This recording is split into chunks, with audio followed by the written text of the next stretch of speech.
తాకట్లో ఉన్న మీ బంగారాన్ని విడిపించి ఆ రోజు ఆన్లైన్ రేటుకి కొంటాం. Sharma gold company. నమస్తే అండి, వెల్కమ్ టు సుమన్ టీవీ. నేను గీతాంజలి. ప్రస్తుతం మనతో పాటు స్పిరిచువల్ టెక్ గురు నల్లమొత్తు శ్రీధర్ గారు ఉన్నారు. వారితో మాట్లాడదాం. శ్రీధర్ గారు నమస్తే అండి. నమస్తే అండి. ఆఫ్టర్ లాంగ్ టైం అనే కన్నా కొన్ని ఇయర్స్ ఎగో అని చెప్తాను, బట్ ఇప్పుడు మీ పరిచయం నేను స్పిరిచువల్ టెక్ గురుగా చెప్తూ ఉన్నాను. ఇది నాకు కొంత సర్ప్రైజింగ్ గా అనిపించింది. తరచుగా చూస్తున్న వీడియోస్ ఓకే స్పిరిచువల్ గురువుగా ఉన్నారా, ఓకే నేను ముందు కేవలం టెక్నాలజీ పరంగా మాత్రమే ఏమైనా చిన్న సందేహం ఉన్నా వెంటనే కాల్ చేసేవాళ్ళం ఇలాగా, బట్ ఇది ఒక డ్రాస్టిక్ చేంజ్ అని అనుకోవాలా, ఎలా అండి, ఎందుకు ఈ వే? ముందుగా అదొక ఇంట్రొడక్షన్ ఇచ్చేయండి నాకు. డెఫినెట్లీ, ఎందుకంటే గీతాంజలి గారు వాస్తవంగా టెక్నాలజీ కానీ సైన్స్ వేరు కాదు, స్పిరిచువాలిటీలో దే ఆర్ ద పార్ట్. అంటే సైన్స్ని స్పిరిచువాలిటీని సపరేట్ చేసి పీపుల్ అంటే ఒక బాడీని కార్డియాలజీ అని చెప్పేసి అని రకరకాల సెగ్మెంట్స్గా డివైడ్ చేసుకుని స్పెషాలిటీస్ ఎలా డీల్ చేస్తున్నారు. ఇక్కడ సైన్స్ని స్పిరిచువాలిటీని ఒక వన్నెస్ని యూనివర్స్లో ఉండే ఒక ఏకత్వం మొత్తాన్ని ఇది సైన్స్ ఇది స్పిరిచువాలిటీ అని సపరేట్ చేస్తున్నారు. సైన్స్ అని ఏమంటున్నారు, కళ్ళకు కనపడేదో జ్ఞానేంద్రియాలకు కనపడే వాటన్నిటిని వినపడే వాటన్నిటిని సైన్స్ అంటున్నారు. కనపడితే మాత్రమే నమ్ముతామని, కనపడకుండా ఇక్కడ ఉండే ఎవ్రీథింగ్, ద గాలి కానీ ద ఇన్విజిబుల్ ఎనర్జీ ప్యాటర్న్స్ కానీ ఇవన్నీ కూడా స్పిరిచువాలిటీ. సో విజిబుల్ గా ఉండే మ్యాటర్ ఏదైతే ఉందో విశ్వంలో 100%లో 85% మ్యాటర్ వచ్చి ఇన్విజిబుల్ గా ఉంటుంది, అది స్పిరిచువాలిటీ. 15% మాత్రమే పదార్థాలు, మనుషులు, గ్రహాలు, జీవజాతులు ఉంటాయి. ఆ 15% వచ్చేటప్పటికి సైన్స్. ఈ రెండింటిని కలిపి ఒకటి ఉన్నప్పుడు 15 నుంచి ఇప్పుడు 85 వరకు ఇలా పూర్ణత్వం తీసుకురావడానికి అది నిజంగా ఒక గొప్ప మార్పు, ఒక మంచి ప్రయాణం సార్ మీది. చాలా సక్సెస్ఫుల్ గా ఈ జర్నీలో ఉన్నారు మీరు. ఇందులో భాగంగా ఎన్నో సందేహాలండి, సైన్స్ అండ్ స్పిరిచువాలిటీ మిక్స్ చేస్తూనే నేను అడుగుతాను. తాంత్రికం ఫస్ట్ ఈ మాట అనగానే భయం వేసేస్తుంది. అంటే ఈ క్షుద్ర పూజలు అనే ఆలోచన మనకు వెళ్ళిపోతుంది. ఇప్పుడు కొంతమంది సాధకులు ఉన్నవాళ్ళు కావచ్చు, కొంతమంది అఘోరాలని కానీ కావచ్చు, అంటే అందరూ ఇలా ఉండరు. కొంతమంది పర్టికులర్గా ఈ తాంత్రిక పూజలు చేస్తూ ఉంటారు. అనగానే క్షుద్ర పూజలు చేస్తారా, ఇదేమైనా నెగిటివ్ ఎనర్జీయా, అసలు మనం ఆ జోలికి వెళ్ళకూడదా, మామూలుగా ఉండే మానవ మాత్రులకి అసలు ఆ పదం కూడా తలవకూడదా అని అంటారు. నిజంగా ఈ తాంత్రికం ఏదైతే ఉందో అదంతా ప్రమాదకరమా? మంత్రము, యంత్రము, తంత్రం అనేది ఈ 3 ఫార్మ్స్ వన్నెస్కి చేరుకోవడానికి. అంటే ఆదిశంకరాచార్య చెప్పిన అద్వైత సిద్ధాంతం ఏదైతే ఉంది, మనుషులము కానీ ఎనర్జీస్ కానీ యూనివర్స్లో స్ప్లిట్ అయిపోయేసి ఒకదానికి ఒకటి ఫైట్ చేసుకుంటూ వెళ్ళేసి కాన్ఫ్లిక్ట్ వలన, ఈ సంఘర్షణ వలన ఏదైతే కనుక మనిషి సఫరింగ్ గురవుతూ ఉన్నాడో, భగవద్గీతలు చెప్పబడినా కూడా మనిషి ఏకత్వానికి ఎందుకు వెళ్ళలేకపోతున్నాడంటే కనుక తన ఇంటర్నల్ సఫరింగు ప్రతిదానికి అటాచ్ అయిపోయేసి, లేకపోతే ఎమోషన్స్కి అటాచ్ అయి ఉంటున్నాడు. వీటన్నిటిని కలిపి ఒక దగ్గరికి తీసుకురాగలిగే ప్రాక్టీసెస్ ఏంటి? మంత్రము, యంత్రము, తంత్రము. మంత్రం వచ్చేటప్పటికే దీంట్లో తాంత్రికలు కూడా కొన్ని మంత్రాలు ఉంటాయి. వేదాంతం అనేది వాస్తవంగా తాంత్రిక ఎక్కడ వస్తుందంటే నార్మల్గా మనం రెగ్యులర్గా చేసే ప్రాక్టీసెస్ ఉంటాయి. పార్వతీదేవి కావచ్చు, లేకపోతే లక్ష్మీదేవి కావచ్చు, సరస్వతీదేవి, ఈ ప్రాక్టీసెస్ అంతా కూడా మనకి సహజంగా వేదాంతంలో కావచ్చు ఒక నార్మల్ ప్రాక్టీసెస్ ఆఫ్ భక్తి యోగాలో ఉంటాయి. సో వీటిలో ఏంటి, ఈ దేవతలు ఏది రెగ్యులర్గా మనం చేసే దేవతలో వీళ్ళు చాలా సటిల్ ఎనర్జీస్, చాలా స్లో ఎనర్జీ ప్యాటర్న్స్ అనేవి ఉంటాయి. అంటే మనసుని చాలా స్టిమ్టన్ చేసేవి, కామ్ డౌన్ చేసే ప్రాక్టీసెస్. సో ఎవరికి మనం ఉపాసన చేసినా కానీ, ఇంట్లో పూజలు చేసినా కానీ, వీళ్ళు కాకుండా ఉగ్రదేవతలు ఉంటారు. సో దశ మహావిద్యలు అని చెప్పేసి అంటూ ఉంటాం. బగళాముఖి కావచ్చు, కాళికాదేవి కావచ్చు, వీళ్ళంతా.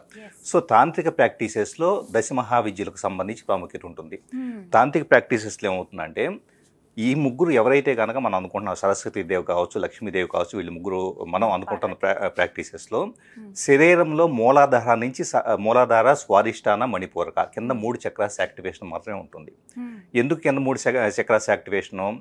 చెప్పాలంటే కనుక భూమి మీద మనిషి నాకు సంపద కావాలనుకుంటే లక్ష్మీదేవిని పూజిస్తాడు.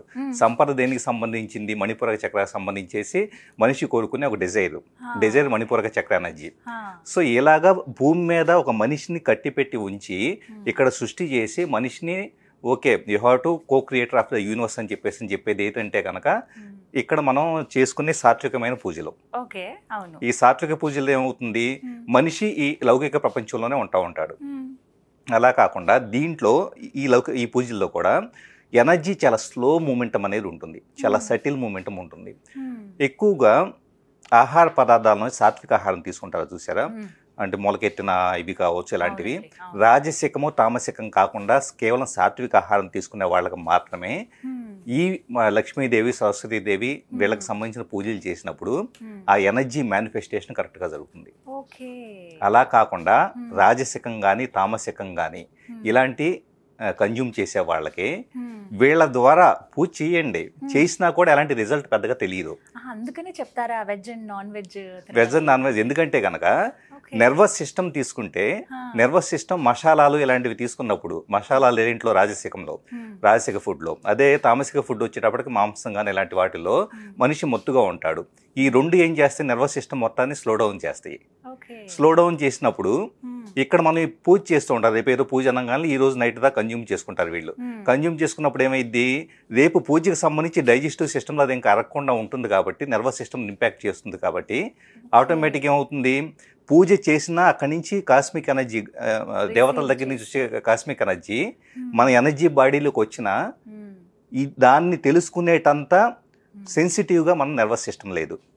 అందుకే నేను సార్ ఏదైనా పూజ చేసేటప్పుడు ముందు రోజు నుంచి నియమాలు పాటించమని 100% రీజన్ ఇది 100%. మనం ముందు రోజు నుంచి ఎందుకు ఉండాలంటే కనుక ఖచ్చితంగా నర్వస్ సిస్టమ్ బాడీ మొత్తాన్ని అందుకు పూజ ద్వారా వచ్చే ఎనర్జీని స్వీకరించడానికి సిద్ధంగా తయారు చేసుకోవాలి.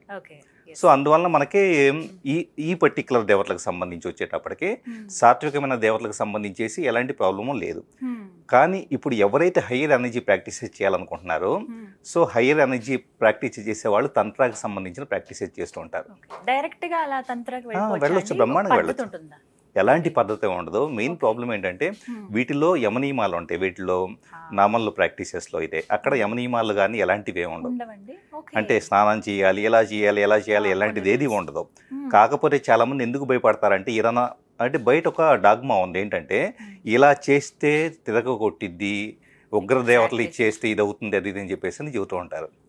తిరగొట్టడం అంటే ఏంటి, యూనివర్స్ మొత్తం ఒకటే ఎనర్జీ అనుకున్నప్పుడు తిరగొట్టడం అంటే ఏంటి అంటే ఒకటే యూనివర్సల్ లాస్కి భిన్నంగా ఎవరికో హాని జరగాలి అని చెప్పేసి అని హైయర్ ప్రాక్టీసెస్ చేస్తే కనుక సో బగళాముఖి కావచ్చు, బగళాముఖి ఉదాహరణ శత్రునాశిని. సో శత్రునాశిని బగళాముఖిని నా శత్రువుని ఎవరినో నాశనం చేయాలని చెప్పేసి అని ఆరాధిస్తే కనుక ఆటోమేటిక్గా అది తిరగొట్టే అవకాశం ఉంటుంది.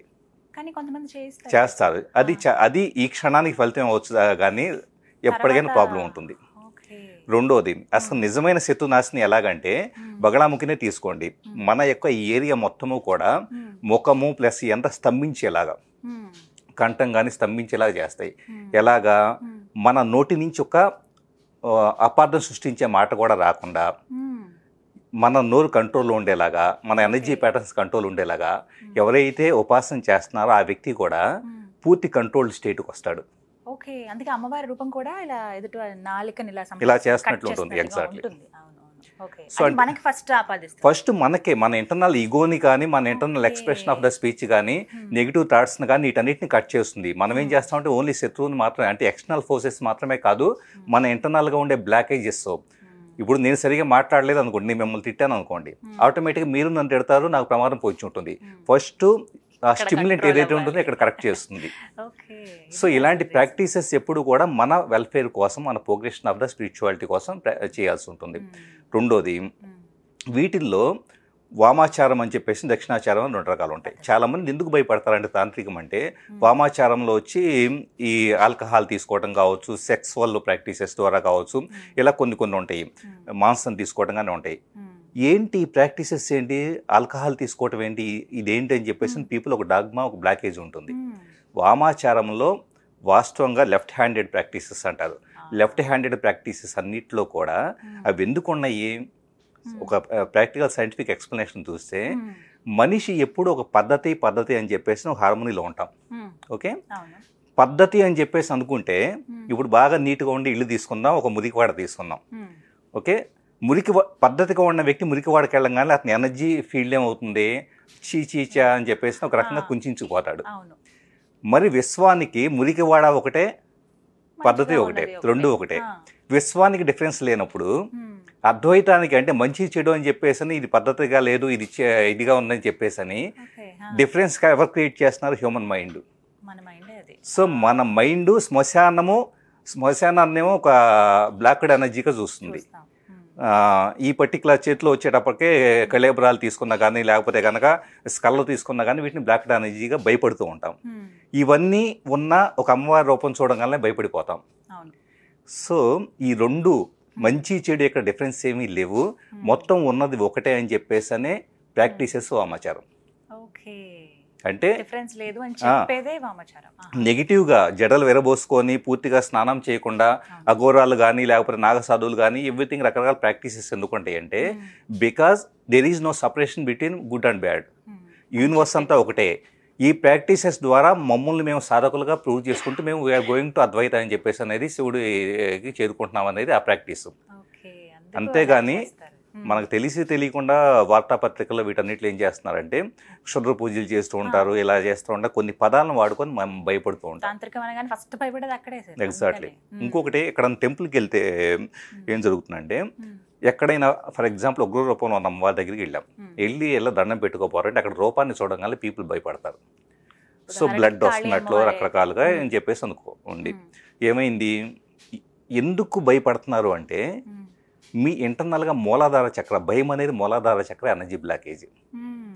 దేని గురించైనా భయం ఏర్పడుతుందంటే అమ్మవారైనా కూడా ఉగ్రరూపంలో అమ్మవారైనా కానీ మీ సమస్యల గురించి భయం ఏర్పడుతున్నా కానీ మీ లైఫ్ గురించి భయం ఏర్పడుతున్నా కానీ you have blocked energy at మూలాధార చక్ర.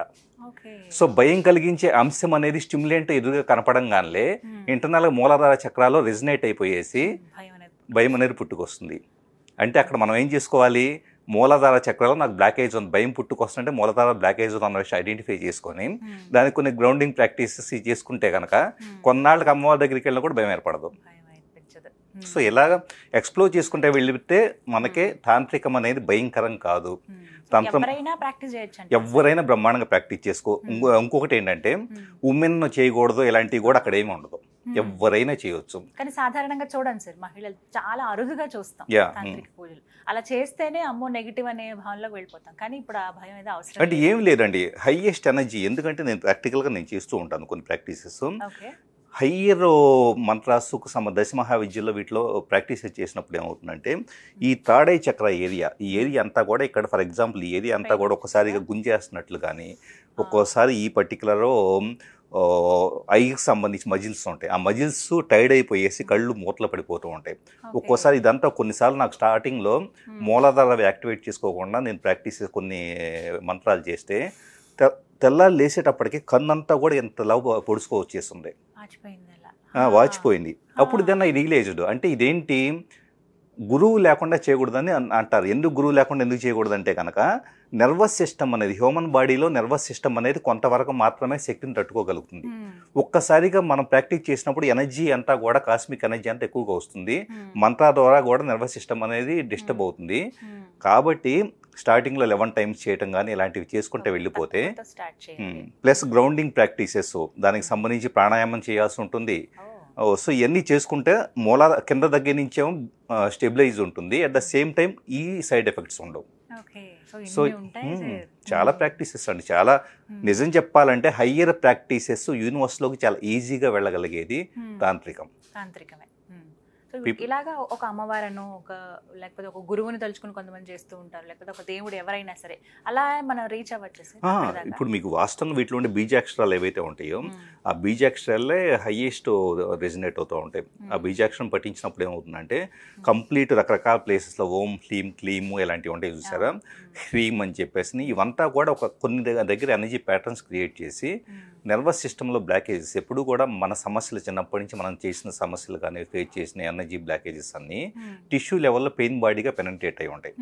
ఎప్పుడైతే మనం చేస్తామో నర్వస్ సిస్టమ్ ఏంటంటే స్టిమ్యులేట్ అయిన తర్వాత సెంట్రల్ నర్వస్ సిస్టమ్ ద్వారా ఆ ఏరియాస్లో నాడులు యాక్టివేట్ అయిపోయేసి నాడుల ద్వారా ఆ బ్లాకేజెస్ క్లియర్ అయ్యేసి మనిషి ఫియర్ కానీ యాంగ్జైటీ స్ట్రెస్ అంతకుముందు భయం కలిగించే కూడా ఇప్పుడు భయం కలిగించకపోవటం, అంతకుముందు ఎవరితో మాట్లాడాలంటే అంటే కొంతమందికి ఏంటంటే హార్ట్ చక్ర బలహీనంగా ఉండటం వల్ల రిలేషన్స్ కరెక్ట్గా ఉండవు.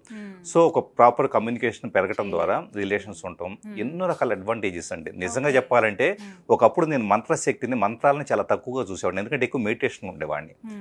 మెడిటేషన్తో పాటు నేను మంత్రాలు స్టార్ట్ చేసిన తర్వాత ఆ ప్రోగ్రెషన్ అద్భుతంగా జరుగుతూ ఉంది. ఎవరైనా చేయొచ్చు అండి. కాకపోతే బ్యాలెన్స్డ్గా మరి ఎక్కువ సార్లు ఒక మంత్రం ఉంది కదా అని చెప్పేసి అని మనకు ఎలా ఉంటుందంటే కొన్ని వందల సార్లు పఠిస్తే కనుక అద్భుతమైన రిజల్ట్స్ వస్తాయని ఎవరో చెబుతారు. అందుకని టకటకగా చేసుకుంటే వెళ్ళిపోతారు. మీ నర్వస్ సిస్టమ్ అనేది హ్యూమన్ బాడీకి మాత్రం ఖచ్చితంగా లిమిటేషన్ ఉంటుంది.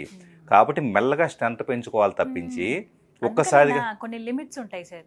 మీరు ఒక 12 రోజుల పాటు 1000 సార్లు చేయండి, 24 రోజుల పాటు 2000 సార్లు చేయండి, ఇలా నేను కొన్ని విన్నాను. అవును, లిమిటేషన్స్ అంతే.